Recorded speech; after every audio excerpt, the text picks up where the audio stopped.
Good afternoon, everybody, and welcome back to the conference, and especially to our session coming up now, which is focusing on graduates. That's graduate employment and graduate responses to the student loan system in England.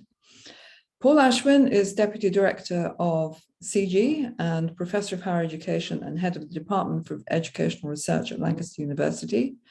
And in CGHE, he leads the Graduate Experiences of Employability and Knowledge, commonly known as the GEEK project. It's a wonderful acronym. Thank you for that, Paul. And he leads an internationally collaborative project involving researchers from South Africa, the UK, and the USA. He'll be reporting his findings on what students really value in their university education. I think that's going to give us an interesting comparison with Peter Scott's characterization of apparent graduate value, and then also in comparison with the commentaries that we had in the last session on employability this morning. And then Claire Callender is Professor of Higher Education Studies at UCL, Institute of Education, and at Birkbeck, University of London. And she's Deputy Director of CGHE, and her research, writing, and policy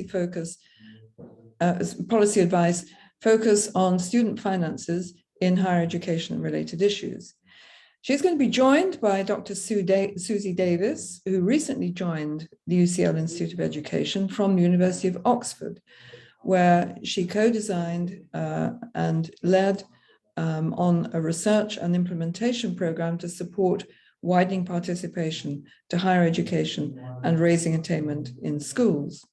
And they're going to look at students and government's dependence on student loans, and then use Bourdieu's notion of symbolic violence to understand the relationship between the graduate as borrower and the state as lender, and then augment his notion with the idea of structural violence. So this is going to be another valuable commentary on the marketization issues that Peter was discussing this morning again. Now, the basic rules for everybody joining is that you remain muted throughout until you're ready to put a question. And to be ready to put a question, please put it into the chat. There'll be an invitation to put questions into the chat, which you'll find a link to at the bottom of your screen. So let me hand over to Paul Ashwin to present his session. Thank you, Paul. Thanks, Diana. So I'll just fumble and try and share my screen in that kind of anxious moment. So can you see that? Yes, that's fine. Thank you. Okay, so as Diana said, we're going to look at some kind of limited initial data about what some graduates we've been working with talk about in relation to what they gained from university. And I just want to put this debate in relation to thinking about what role does the knowledge that students engage with when they study at university play in their future lives. And this is often a kind of area of vigorous debate within policy and in public debate about, well, how much do students actually use the knowledge that they gain in higher education? Is it about the knowledge? Is it about the skills? Is it about something else? You know, where does the value of a higher education degree lie, and how do we judge that value? And I want to situate this in kind of concerns that Basil Bernstein expressed in his later work. So he drew on Durkheim's notion of the sacred and profane, the idea that Durkheim saw this as a fundamental division in all societies between what's sacred and what's profane. And Bernstein in his later work began to get very concerned about the lack of a personal commitment to knowledge. He kind of felt that the way knowledge was being dealt with in universities, and more in some universities than others, that it was becoming more like money, that it just moved to where it needed to go. And the sense of a personal commitment to knowledge was being lost. And what Bernstein argued was that we were ending up with a secular conception of knowledge, knowledge that wasn't rooted in the structures and the sacredness of knowledge, but was simply rooted in the use of knowledge and the instrumental approach to knowledge. So I want to look at this debate in relation to some graduates that we've been talking about in our CGHE project. So the data I'm going to draw on today is based on two consecutive CG projects that I've been involved in. So the first one, the Understanding Knowledge and Student Agency project, we look longitudinally at students studying chemistry and chemical engineering over the course of their undergraduate degrees. And this was in 12 departments in England, South Africa, and the USA. And basically, amongst other things, we interview students in each years of their undergraduate degrees and discussed a number of things with them, how they saw their course, how they saw the value of the knowledge they were studying, what they hoped to gain from university, as well as their kind of wider experiences. So we followed those students through their undergraduate years of their degree and very much followed the design of a project I was involved in with Monica McLean and Andrew Abbas, where we track sociology students through the 3 years of their degrees in England. So this we extended to different subjects and to a number of different countries. So that was the first stage of the data that we'll look at. The second stage, which is the project we're engaged in now, is that we've been lucky enough to be able to continue to follow these students. So they're now mainly graduates. Not all of them have graduated, but they're mainly graduates. And again, we're having similar discussions with them about how they view their university education, how that meaning of that shifts in relation to what they're doing now, and kind of really following through a sense of, well, what role does this knowledge play in their lives? Because of the kind of short time I've got for this presentation, I'm just going to focus on the students who studied chemistry. It wasn't always a pure chemistry degree. Sometimes it was something that had chemistry in it, but was in a different form. But I'm just going to focus on those students. And I'm also only drawing on the graduates in England and South Africa. And the reason for that second move is simply because at the time I was putting this presentation together, we were in the midst of doing the interviews with the US students, and so we didn't have the data transcribed for me to include. So it's really important to say that this is, as Diana said in her introduction, an international team. So there's a team based at Lancaster with me, Jan MacArthur, Kelly Rosewell, and Dee Dalgleish. There's a team who I've called the South African team, although they're not all based in South Africa at the moment, but they worked on the South African data. So Renee Smith, Margaret Blackie, and Ashish Garwal, who's now based in India, and then a US team of Jenny Case, Nicole Peterson, Alaa Abdallah, and Benjamin Goldschneider. And within that team, we've got people like me who are kind of primarily focused on researching education, but we've also got people who work with chemical engineering and chemistry, and that's a really important part of the discussions and the making sense of the data that we've had as a international team. So one of the things we looked at in our first year data was this notion of personal projects. So this idea, I mean, there's different versions of it, but the version we draw on comes from the work of French sociology, Dubé. And he has kind of a notion of different forms of student engagement. So there's an idea of students' personal projects in their education. What are they trying to get out of studying? There's a view of their intellectual engagement, and so that we would think about in relation to their engagement with knowledge. And there's also their social integration in relation to the institutions they're working with. And I really like the three aspects of engagement that Dubé uses. And for this project, I really want to focus on students' personal projects. So what they felt they were coming to university to do. What was this university education for? And for me, this clearly links to both things Peter Scott was discussing in his keynote, but also, in fact, the economics session just before lunch, where people were looking at the economic way of understanding the university education.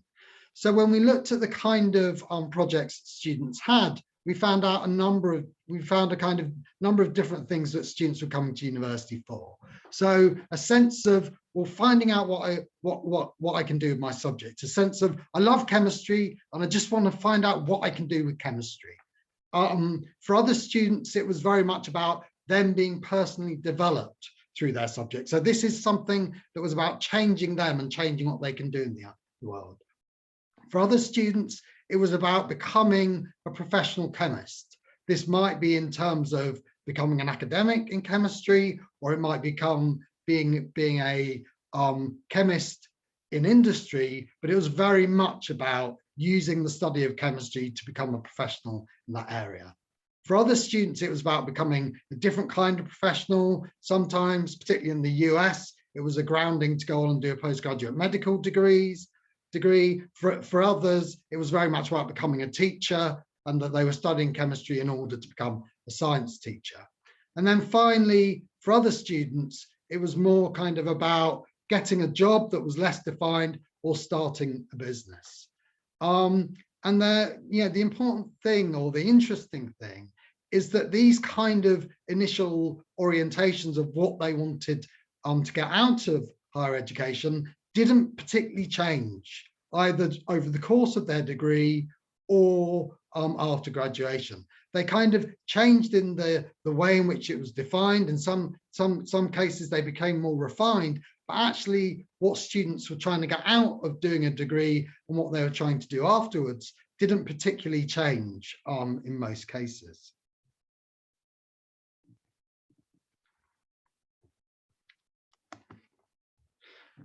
So if we then shift to look at the students who we could interview, and as I said, this is based on the data of the English and South African students, whereas the previous slide was based on all of the students in the study.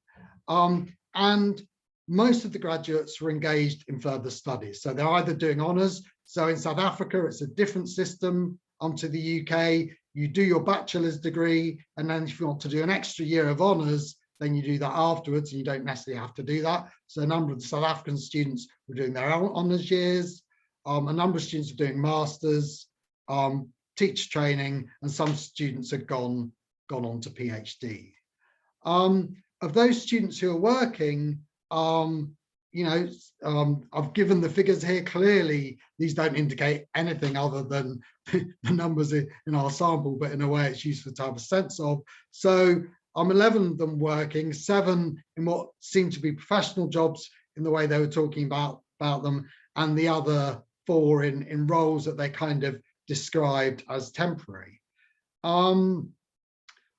One graduate was unemployed, and they were unemployed because they were shielding from COVID-19, and so they didn't feel able to get a job.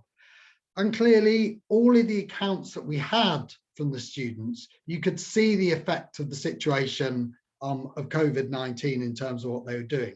They were kind of personally affected by it, and they talked about that in quite some detail, but it didn't really seem to, for most of them, it didn't really seem to change what they were trying to do.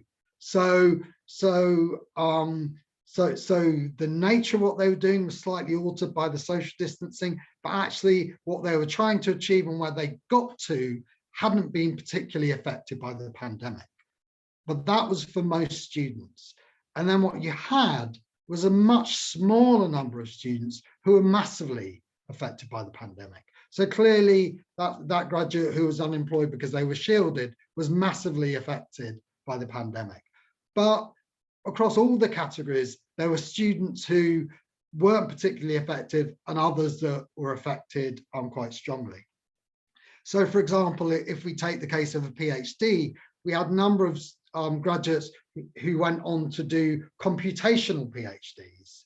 And whilst the social situation in which they were working was affected, actually they could get on with their PhDs quite easily. There are other graduates who are doing experimental PhDs, and their PhDs were completely kind of adversely affected by the fact they couldn't get in the lab to do their research.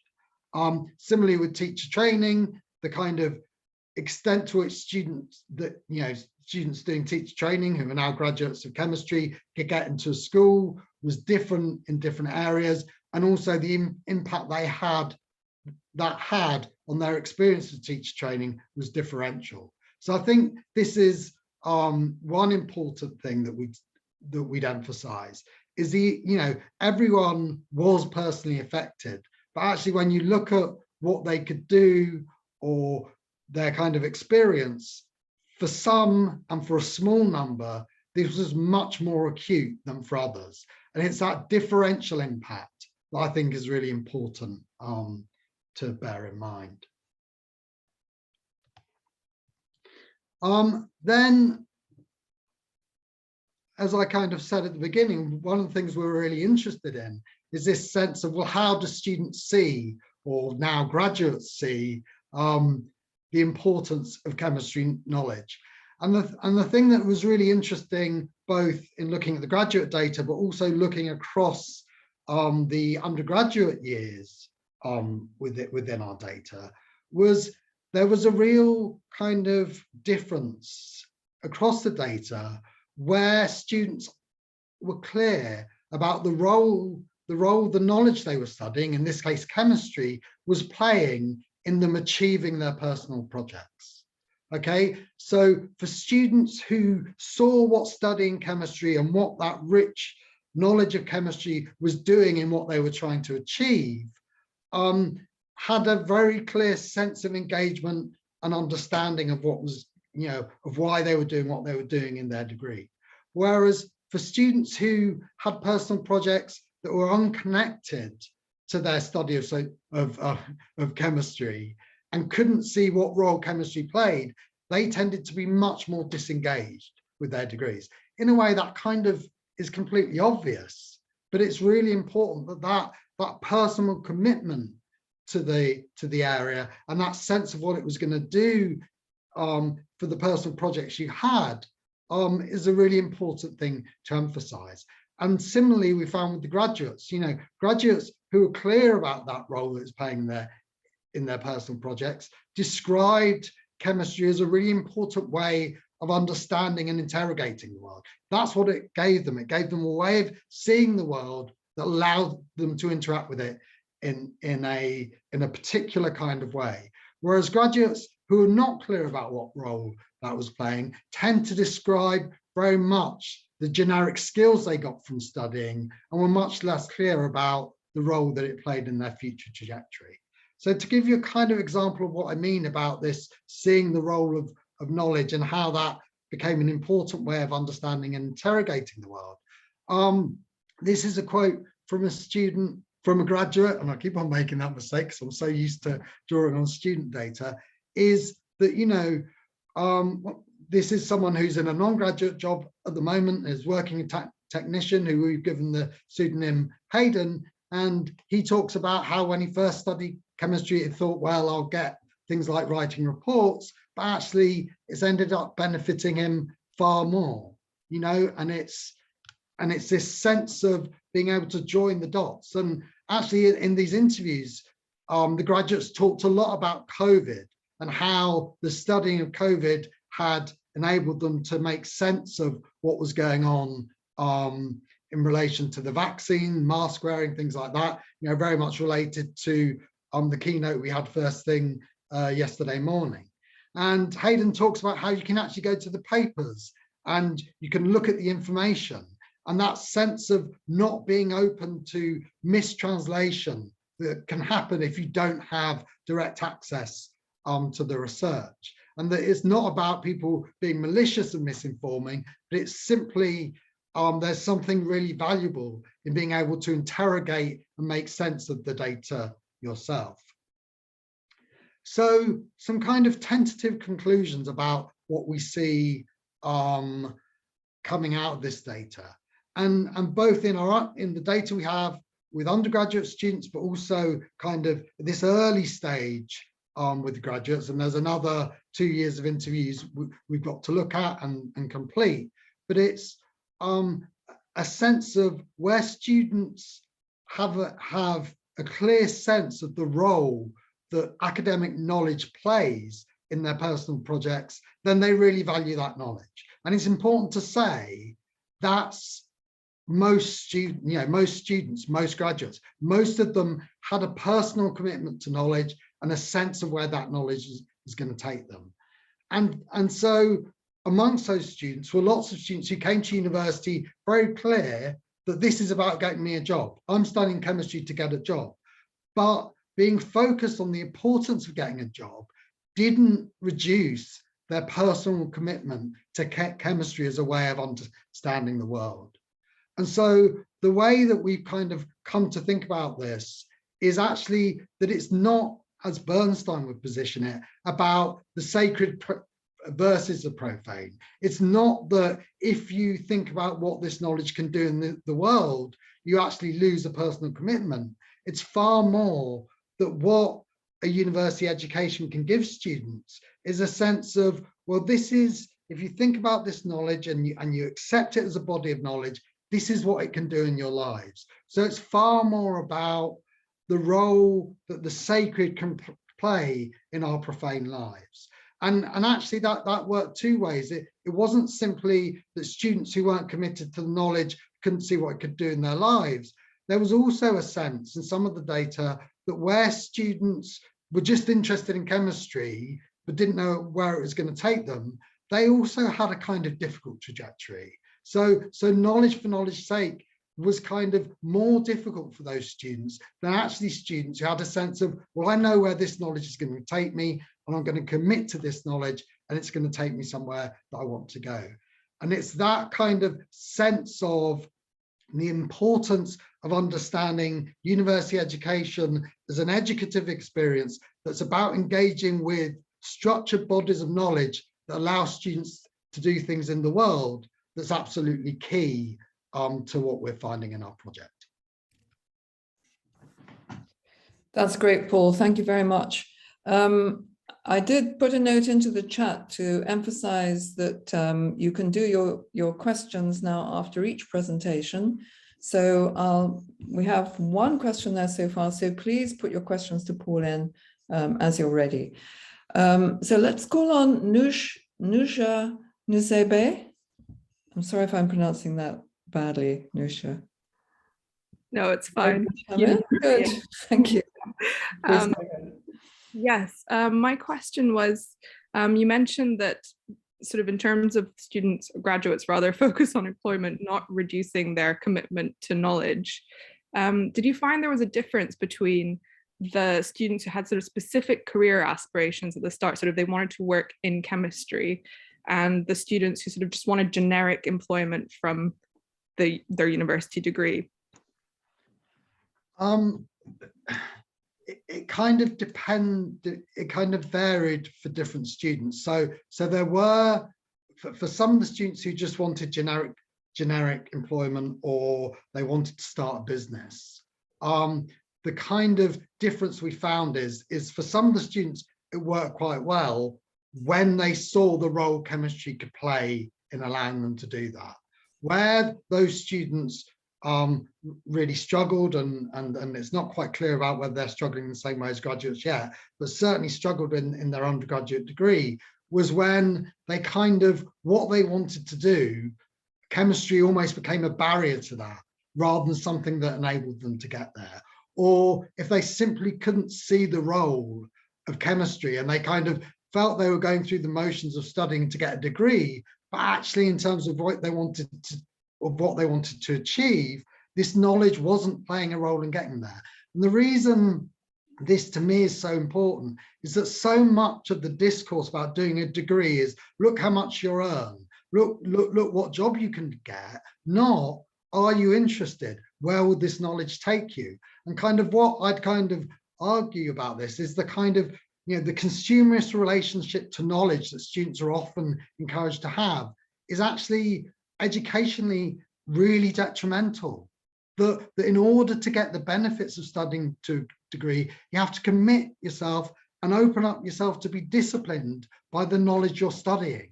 And that for me is crucial about what we're finding, is that you can't just consume, you actually have to be changed by, and you have to open yourself up to that possibility if you're going to benefit from what the knowledge can offer you. Very good.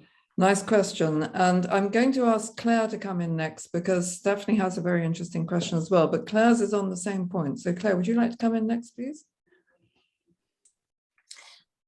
Yes, I suppose my question is, does this mean that we shouldn't worry about what is called graduate underemployment? Or do you want to criticize me for using the notion of graduate underemployment because it misses the point? It misses the point that there is a whole load of other knowledge that is being learnt that isn't necessarily or may not necessarily be directly related to employment, and that doesn't matter. I think I would probably, I mean, this is off the top of my head, so it might be trite, but I would probably shift the object of underemployment to the kind of knowledge and way of viewing the world. So it's not about whether you have the right job, it's about whether from studying that degree, you've actually used that knowledge to engage with the world, maybe in terms of employment, maybe in terms of civic activism, maybe in something else. So actually for me, you know, the notion of whether the degree of value, I don't have a problem with that question. It's just when the value is only economic. So for me, the question would be, how has engaging with these bodies of knowledge and seeing the world in a different way allowed you to do new things in the world? And that would be the kind of underemployment I'd be pursuing, and firmly puts educational responsibilities on universities that a lot of programs don't fulfill. Okay, thanks. Stephanie, could we come to you now? Stephanie Alice, with your question. Actually, yeah, I was just wondering about Paul. I mean, I thought it was a really fascinating, sorry, the light seems to be out here now. Really great presentation. And actually, I thought the point you made just before now, Paul, about being prepared to be transformed. Your NetBank online banking session will time out in 2 minutes. Sorry. 59 seconds. Sorry, is that me? Gosh. No idea. I thought it was a brilliant point about being transformed by the knowledge. Absolutely fantastic and really key. I just wondered about I mean, it's just a little quibble. I just, when you made the distinction between, you know, you said that, well, this is a challenge to Bernstein's distinction between the sacred and profane. I'm not convinced that that's how he makes that distinction in, you know, in relation to the kind of use of knowledge. It was just a quibble. Yeah, I mean, I'm kind of mixing my Bernstein terms because it's kind of split across a number of different discussions around singular versus regions, you know, but basically there's a way of reading Bernstein where he essentially says, look, in elite universities and singular subjects, we don't need to worry because they'll always be about personal commitment to knowledge, but in regions and in other universities, then we might end up with this kind of secular, and he's certainly very worried about a secular conception of knowledge. And I think both in the sociology study that we conducted and in this, you know, what we don't particularly find is kind of a high proportion of students with these kind of secular conceptions of knowledge. And, you know, part of this is I guess, you know, my reading of the evidence I see is that students are about as good and as bad as they've always been. So you've always had some students who are incredibly instrumental and others are committed, and that's what we find now. And so you know, it might be that we have different reasoning of Bernstein, but I do think that in the 2000 book he is very pessimistic about the kind of the secular conception of knowledge and the impact that will have, and in fact argues that a personal commitment to knowledge is seen as something that gets in the way of the free flow of knowledge. So yeah, I would probably stand by that, but it's probably a subject for a longer conversation. Yeah, I would push it forward if we were in person, but never mind. Yes. Yeah, Well, we've only got 2 minutes now, so we've got 2 questions. I'm going to take Renee Smith first. If you'd like to come on, Renee, and I don't know if we'll have time for the final one, but there might be time later. Renee? Yeah, thank you. Paul, I was just struck by James Robson's idea about meaningful work. So, you know, this commitment to knowledge and then the link to the meaningful work. Is that what you're talking about when you say that students make sense of where they're going? Is there a sense in which they talk about what they will do as meaningful or some kind of commitment? Yeah, I think it's certainly one version. I mean, clearly the issue is, and I've kind of read of some of James's stuff on this. It's kind of what you mean by work, and I guess you could define work so broadly that I'd be happy with it. But what most people would think as work, I would think is too narrow. And in terms of conversation I had with Claire about what we want universities to do, it's about I think what people the notion of what people do in their lives and meaningful lives to me is probably better than just positioning it in terms of work. But I can understand politically why arguing for it in terms of work rather than lives might be seen as more attractive. Very nice way to end. Thank you very much. And my apologies to Fan Pham for being unable to get to that next question, but we might have a chance later. So could we move on to Claire and Susie, please? Claire, over to you. Well, I'm delighted to be here to share some of our research findings. I'm going to start off with an introduction to our research, and then Susie will discuss some of the findings, and I'll come back in to talk about the implications. So since 1998, there's been a series of reforms to England's undergraduate student funding system. And overall, as this slide shows, the financial burden of higher education has increasingly shifted from the government and taxpayers onto students' shoulders. And this is very well interested when we see this massive increase in tuition fees in 1998 to the situation now, whereby they're over £9,000.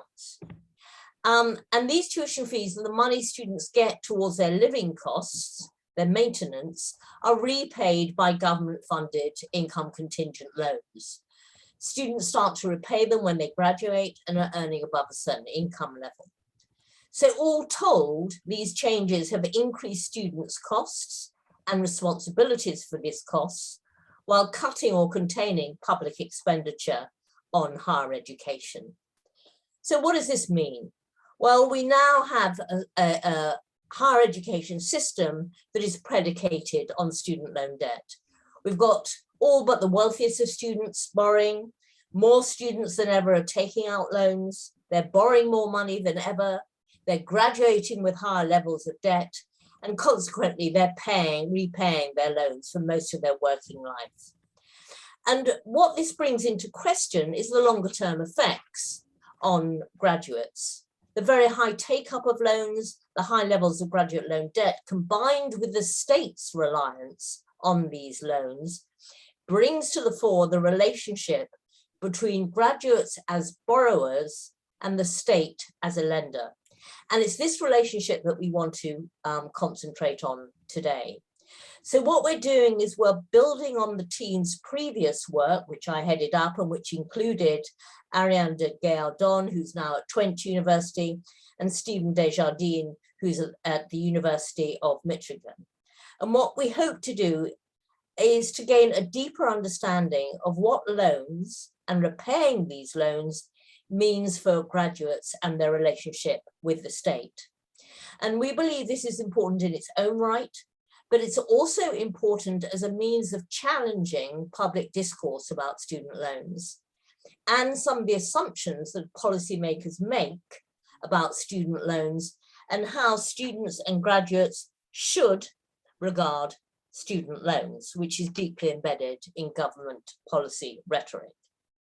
So what did we do?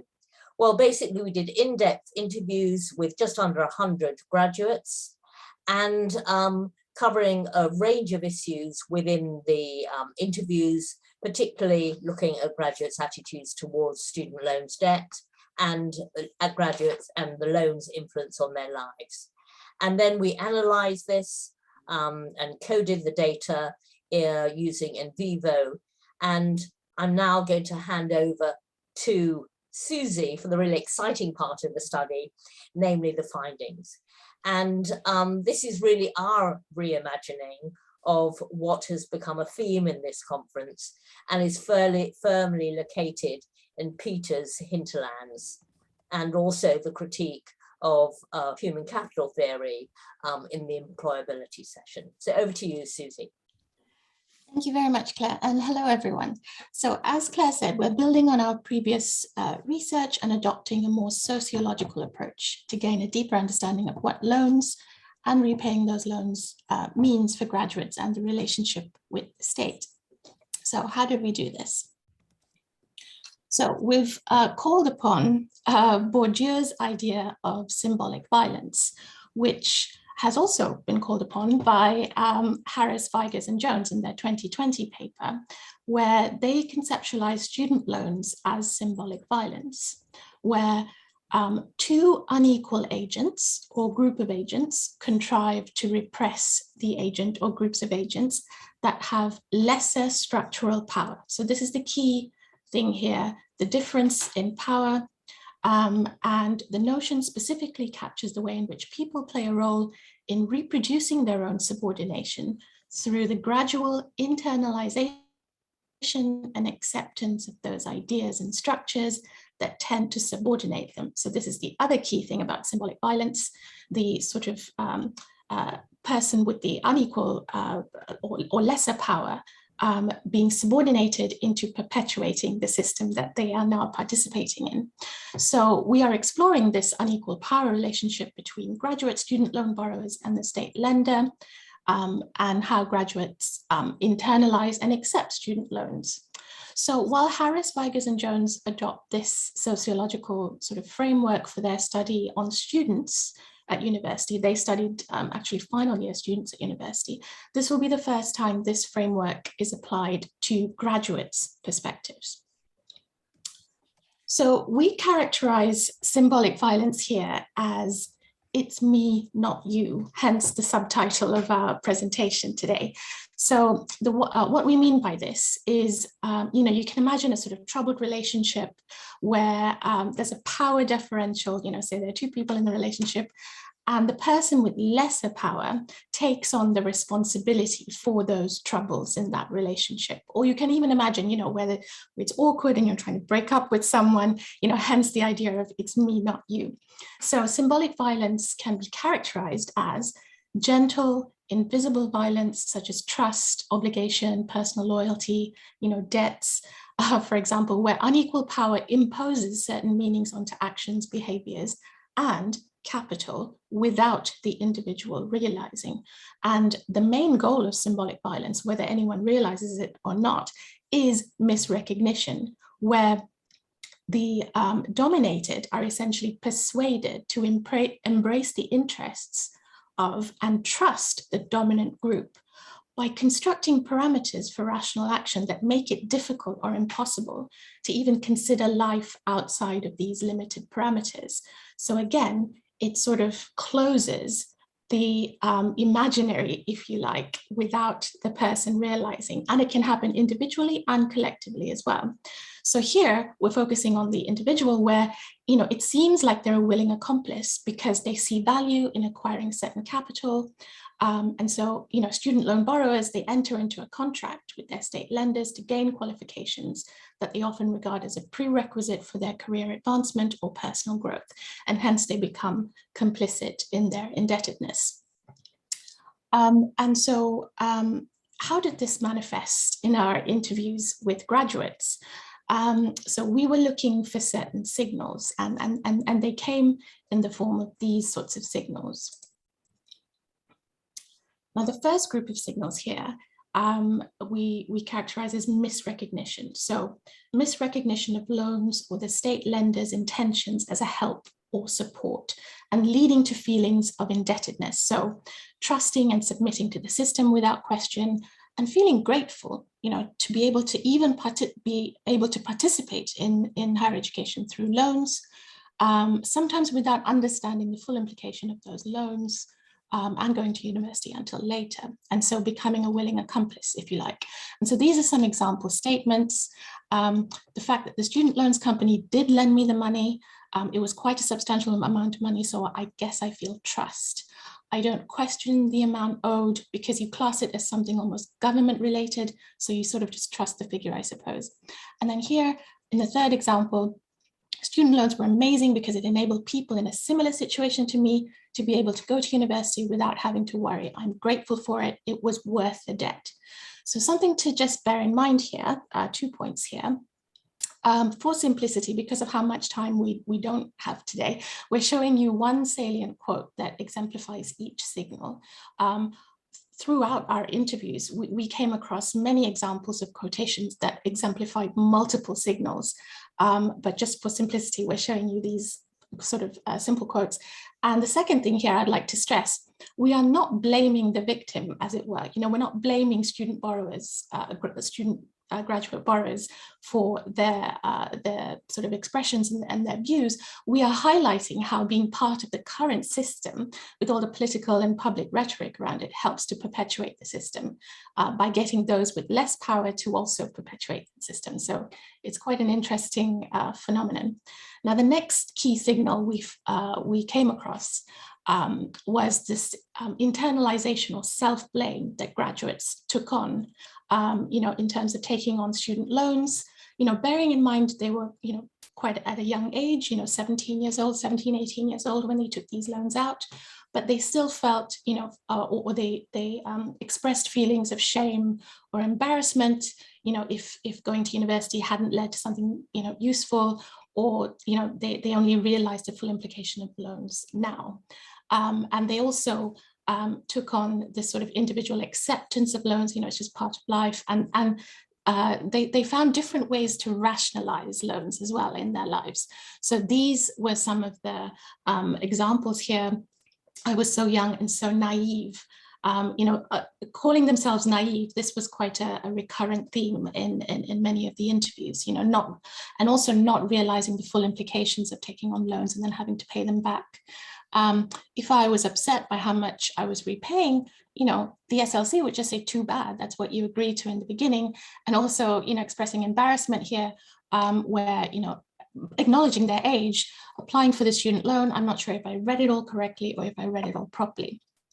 And then in terms of acceptance and rationalization, these examples show, you know, I've already come to terms, you know, like in a relationship, I've come to terms with loan repayments.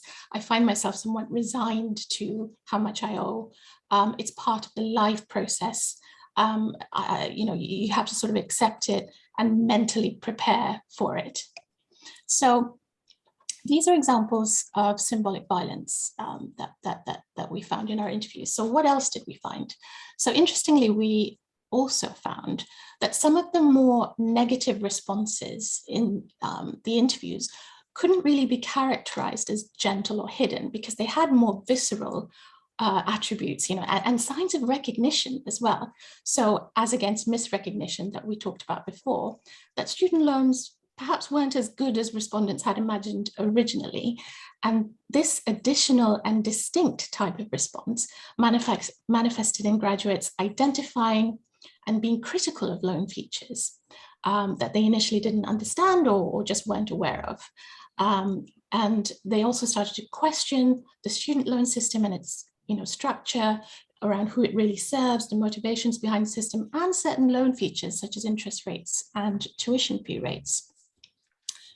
And so this indicated a different kind of violence that in the literature is referred to as structural violence. So very importantly, in structural violence, it switches now. It's you, not me. So it can be characterized as the person with less power in this troubled relationship starts to recognize the power differential and stops blaming themselves for everything, you know, for all the troubles and problems in the relationship. So it can be characterized as, you know, sort of recognizing the embedded structures, the normal everyday sort of social arrangements and distributions of capital that put people and populations in avoidable harm's way. And this can also manifest as sort of, you know, false hope, false promise of hope, or cruel optimism, something that Professor Nicola Ingram mentioned in the session earlier about future prospects. Structural violence can be characterized as acknowledging the interconnected and compounding violence of systems where there's an unequal distribution of power. And all of that threatens economic security, well-being, and dignity. Dignity is really important in this and can stifle people's opportunities. And again, it's this idea of avoidable harm. And lastly, structural violence is, it enables a recognition of violence that is perpetuated, again, through inequitable social institutions and economic restructuring. And crucially, it shifts attention away from individuals onto systems or those with more power. So what signals did we notice here? So this came in the form of realization of those everyday social arrangements that put people in avoidable harm's way, anger, dissatisfaction, recognition of those false promises and initial optimism that maybe weren't realized. And so this first example here, student loans are designed to get you in debt. It's trying to help vulnerable people in that you don't have to pay it back, maybe for your whole life, but there's still interest and you're still throwing money away each month. So it's greedy on the student loan company side. In the second example here, I feel skepticism. The main goal is to achieve qualification. Once you've achieved it, it doesn't necessarily mean that because you've got these honors and certificates that you're guaranteed a job. It's not all happy at the end of it. The second group of examples here is around acknowledgement by graduates that student loans stifle their opportunities or potential. So this is part of their lives now. So being contacted by the student loans company exacerbated feelings of, I should get a job that's going to earn me enough to pay back at the threshold. And this is reinforced by government. In the second example, I was driven in the end not to choose to do a master's because I was aware of the considerable debt I had and not wanting to increase that further. So again, this idea of stifling opportunities. And in the third example, I'm currently saving for a deposit, but these savings contributions are somewhat hindered. And basically, because of their monthly loan repayments, which then delays the eventual outcome of the house purchase. And indeed, in a earlier publication, 2021, all references, by the way, are at the end of this presentation. Graduates who did not borrow for higher education were more likely to own their home and less likely to rent or live with their parents. So have a look at that really good paper there. And then the third group of signals here, recognition of the implications of participating in higher education through loans and questioning the system. And also crucially, less acceptance of the status quo and asking those more painful questions, why do we accept this as sort of common sense?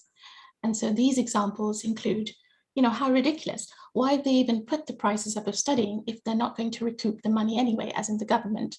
And this was a respondent who was repaying at the £9,000 tuition fee rate per year.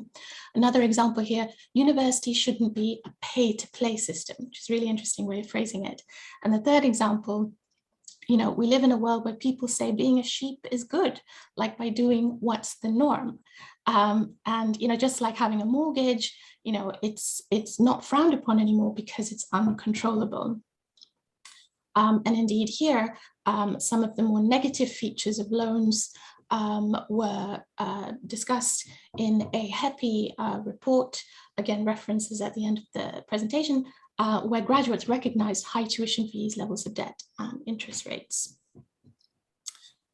Right, so we've taken you through some of the signals that we found in our interviews, and this is just a small portion of them. We have tons more.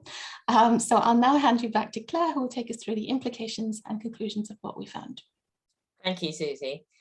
Very quickly, I hope one of the contributions of our study is that we've explored the notion of symbolic violence in relation to student loans, but we've done that amongst graduates, which unlike any other study that we're aware of. And by looking at graduates rather than just at students, what we can see is both the operation of symbolic and structural violence as a way of understanding graduates' experiences.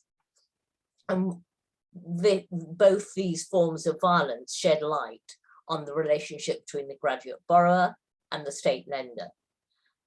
It's quite clear that some graduates willingly or unknowingly and uncritically internalize government rhetoric about student loans, seeing student loan debt as just a fact of life, whereas others are critical of it.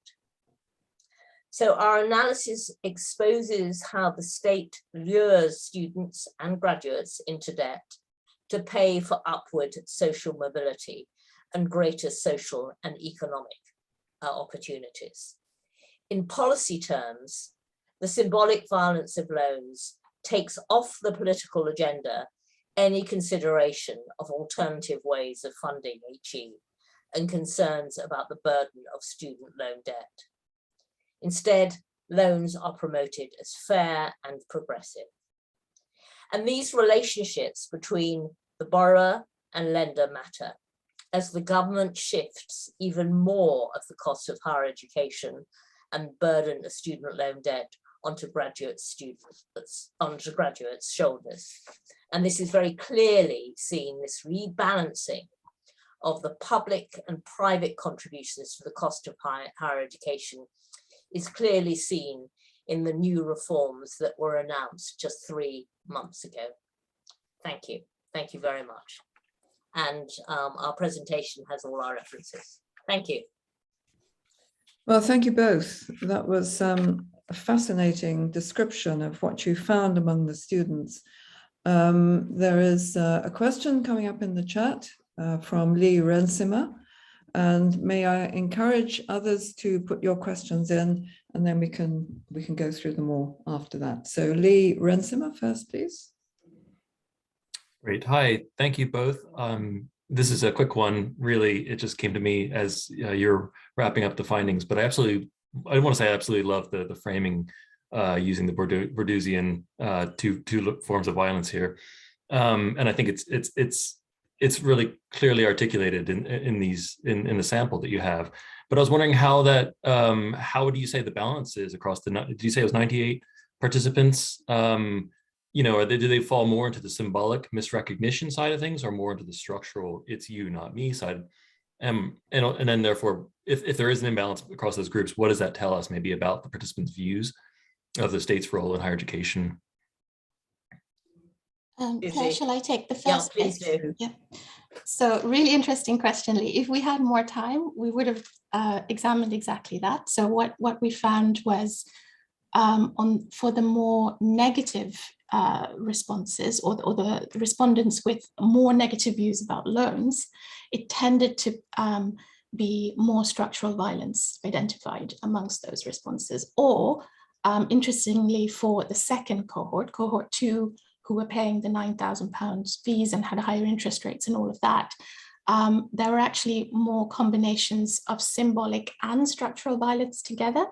So there was recognition of some of the quite painful features of the loans, but also instances of self-blame for taking those loans out in the first place when they were 17. So yeah, the more negative responses tended to come, you could see the structural violence a lot more noticeably, and the ones with respondents who tended to know less about what the loans actually meant or any features or any understanding of those loans, or sort of took it as a given that the government were trying to help them. For those respondents where their views tended to be more positive about loans, there was a lot of symbolic violence going on. So yeah, hardly any structural violence going on there. So yeah, it does tell you something about how your worldview can be shaped by how you think and how other people also think about things. And Claire, did you want to come back? No, I'll leave it. Okay, so Victoria comments on how valuable this was because the academic framework of research is useful for current debates on the issue. Not a question, so I'll move on to Paul, who does have a question. Thanks, Diana. Yeah, so in a way, your presentation is really usefully uncomfortable making in terms of thinking about, well, how do we fund higher education in an equitable way? And it kind of seems to me like we've kind of ended up with a system that was designed for a very small proportion of the population to go to higher education, and we're now really struggling with how to finance that model for a much greater proportion of the population. So I'd be interested in how you see the implications of your finding for that kind of debate. Does it mean we should fund higher education differently? Does it mean that the kind of higher education that's funding needs to change so actually it is more affordable? I mean, clearly it goes beyond the data you have, but I'd really be interested, given the violence of the current system, are there less violent ways of funding it? Well, I think the way in which we have totally and utterly abandoned any grants, that in itself, I mean, up until 2015, and whatever any of us think about the Auger report, which for those of international members of the audience was a review of funding in post-18 funding. It was even in the Auger report, it was proposed that grants should be brought back in. So I think putting grants back on the agenda is one way forward. I think it's terribly important that students understand what I was shocked, I have to say, I was shocked by the lack of understanding even graduates had of the funding and what they had got themselves into. This is 10 years, 5 years after they graduated. So, 13 years since they took these things out, or 9 years after they took these things out. And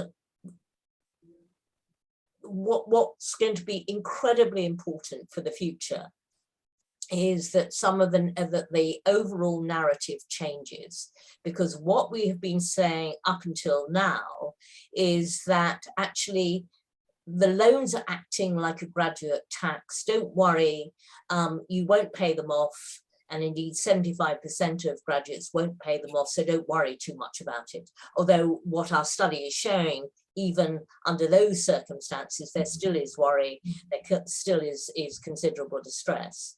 But now we are moving, as from 23-24, when these new reforms come into place, the objective is to ensure that far more young people do, in fact, pay off their loans.